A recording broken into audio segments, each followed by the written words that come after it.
When the Legends Die, Chapter 26. So Tom entered the world of small-time rodeo, a world of hot, dusty little country towns, makeshift arenas, vicious, unpredictable horses, ambitious country riders, and jealous third-rate professionals. And, with Red Dillon, a world of noisy saloons, smoky pool halls, ratty little hotels, fly-specked chili parlors, conniving betters. They went all the way to Bernalillo for their first stop. It was a 4-day ride, but Red wanted to be sure they were out of the range of anyone who might have been an Aztec. They traveled light with only their bedrolls and didn't even take the bronc saddle. "It's a dead giveaway," Red said. "They'll see that saddle and they'll know one of us has done a lot of rodeoing. If the competition's fast and the horses especially bad, we can always borrow a bronc saddle. Anyway," he added with a grin, "it's healthier not to wait around and get your own saddle after a ride."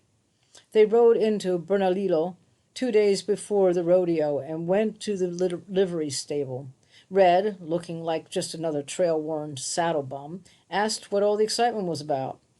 The livery man was eager to talk about the rodeo. Finally, Red said, "Hear that, Tom? The man says they're having a rodeo. Want to stay and have a go at it?" "You ride or rope?" the livery man asked. "A stove-up puncher like me?" Red laughed. "No, sirree, I'm an old man. I like my women wild and my horses gentle. But the boy here thinks he can ride. Maybe this is his chance to find out." The livery man looked at Tom. With his ragged haircut, faded work shirt, and Levi's and his battered boots, Tom looked just like another Indian kid. The livery man smiled. "They aren't running any juvenile events this year." Red grinned. "Tom talks big, almost man-sized." And he made a deal with the livery man to put up their horses and let them spread their bedrolls in the hay. They stalled their horses, left their gear in the hayloft, then went out to size up the situation. They made the rounds of the saloons, pool halls, and cafes, and Red told the same story he had told in Aztec. By the next morning, the word had got around. The Indian kid thought he could ride. And as though that wasn't enough of a joke, the saddle bums seemed to think the boy could too, and apparently had a little money to back him. The trap practically laid itself. The night before the rodeo opened, Red summed it up and gave Tom his orders. "These wise guys have got it all figured, so we'll just play along with them. You're going to make a fair to middling ride in the first go-round. Then in the second go-round, you're going to foul out. Understand? We'll play them fair and square, give them what they expect. But in the finals, you're going to go to town, and we'll give them the works. We'll take their shirts." He grinned. Fair and square. Can't ask more than that, can they? Tom followed his orders. Red placed a scattering of small, cautious bets on the first go-round, and Tom made an awkward, amateurish ride. Red paid off his bets, got odds on the second go-round, but still kept his bets small, and Tom pulled leather, fouled out. Then Red played the drunken braggart. He still thought Tom could ride, thought he was the best damn rider of them all. Tom just had the bad luck up to now. Bet on the final go-round? Damn right he would. And when he got the odds, he made half a dozen big bets.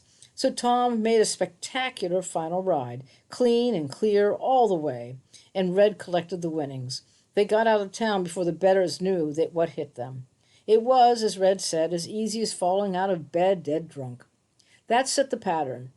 For the next 2 months, they shuttled back and forth across the state, Red picking only little rodeos that offered purses too small to lure even the third-rate professionals from any distance. The system wasn't foolproof. Once Tom made such a flagrant foul-out that the judges barred him from the finals. Red ranted at him for 2 days after that one. And once Red tried to set up the deadfall, only to have the local betting crowd catch him in it by refusing to go for the extra ride. But it averaged out, as Red said. They worked 7 rodeos, and Red cashed in at 5 of them. Then they went to Carrizozo, and everything went wrong. Trying to make a losing ride look honest in the first go-round, Tom was thrown and landed heavily on his left shoulder. His arm was so lame he had to ride right-handed in the second go-round. Off balance, he grabbed the saddle and fouled out to spare himself another fall. The situation was hopeless, and Red agreed that there was no use even trying to ride in the finals. And to cap it all, Red got roaring drunk that night, started a brawl, and landed in jail. It took him a week after he sobered up to argue himself out of jail by paying a fine and promising to get out of town. By then, Tom's arm had begun to heal, but he was ready to call it quits. Tom was tired. He had averaged one rodeo a week all fall and long, hard rides between. He was young and strong, but the beating he took in the saddle was beginning to tell on him, and he wasn't even getting the satisfaction of winning on horses he knew he could ride. There were a dozen ways to lose a round, and he knew them all by now, but every one of them took something out of him. When he rode loose in the saddle, his spine took a beating. When he broke rhythm, his neck was jerked, and his arm still throbbed, and his whole shoulder ached night and day. He wanted to quit and go home. Red, however, had been rolled and robbed of better than $1,000 during the big drunk in Carrizozo. Red wasn't quitting. There's a little jerkwater called Felice, Red growled, down the road a piece. They're putting on a show next week. Probably some of the riders at Carrizozo will be there, but that'll just help the setup. We're going to work Felice, and I mean work it. Felice was a hard-bitten little alkali water town, and equally hard-bitten betters. As Red had suspected, they had heard about what happened to Tom at Carrizozo, and, as he had said, that helped rather than hurt. Red began working toward a deadfall. Everything went according to plan for the first two go-rounds. With his lame arm, Tom couldn't be a power rider. He couldn't keep pressure on the reins, so he had to be a rhythm rider, giving the horse its head. It didn't take much faking to lose the number one ride, and he was glad to grab the saddle and foul out in the second go-round. Red's plans couldn't have worked out better.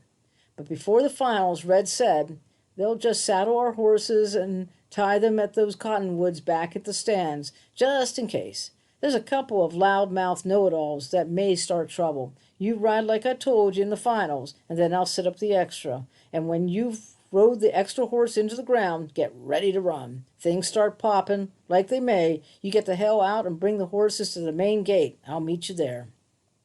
So Tom made his final go-round ride and lost it as Red had ordered him to. Then Red put on his drunkard braggart, set up the extra ride, and got the bets he wanted. The horse the bettors chose was big and mean, but Tom knew after the first few seconds that he could ride him even with that sore arm. There were horses in the bucking string that could have been given him plenty of trouble, horses that kept shifting rhythm, but this one was a pattern bucker, full of fight and meanness, but predictable. Tom rode him clean for the first 10 seconds, then raked and rowed and loosened him with all of his tricks. It wasn't the best ride he ever made, but it was good enough. He rode the horse to a standstill. But even as he dismounted, he heard the rumble of trouble at the chutes. He stepped out of his chaps and saw the fighting start. Two men jumped Red. Red knocked one of them down, and they began to retreat towards the gate. Then the sideline crowd surged out into the arena toward the chutes. Tom ducked into the crowd. Nobody paid any attention to him, all intent on the fight. Tom squirmed his way, finally got clear, and ran to the gate. He got outside, got the horses, and rode back toward the gate. Just as he got there, Red came charging through the crowd. He had reached the gate and was almost in the clear when someone grabbed him by the shirt. Red slid out of the shirt like a snake out of its skin, yelled, "Get going!" and grabbed the horn of his own saddle. He slapped the horse in the flank, pulled himself up, and both horses lunged into a run.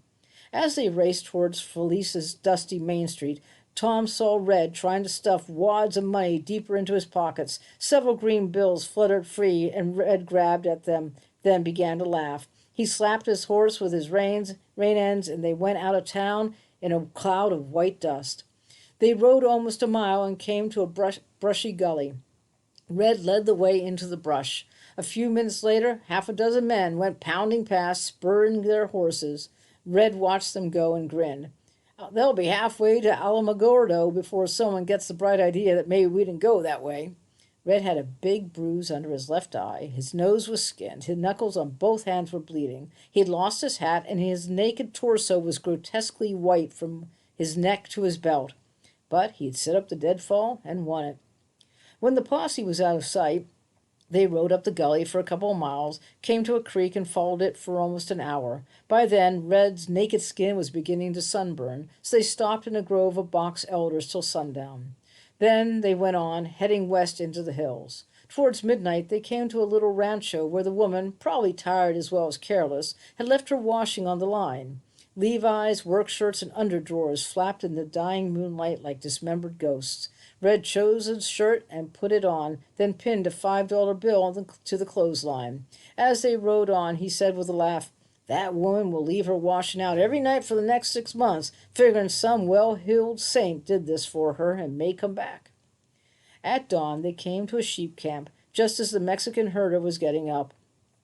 Red picked up the rifle the herder had carelessly left standing against a tree and ordered him to cook breakfast for them. When they had eaten, Red appropriated the herder's hat, and when the herder called him vile Spanish names, Red took the rifle to the second hilltop, emptied the magazine, and jammed the weapon muzzle down into the sod. They worked north, keeping to the hills, eating at the sheep camps and little ranches until the money in Red's pocket and the thirst in his throat got the better of him. To hell with this, he said as they rode to Socorro. Red found a saloon and a poker game, and Tom waited out his spree in a shabby little hotel room. And at last, haggard and hungover, and his pockets almost empty, Red said, "Let's go home."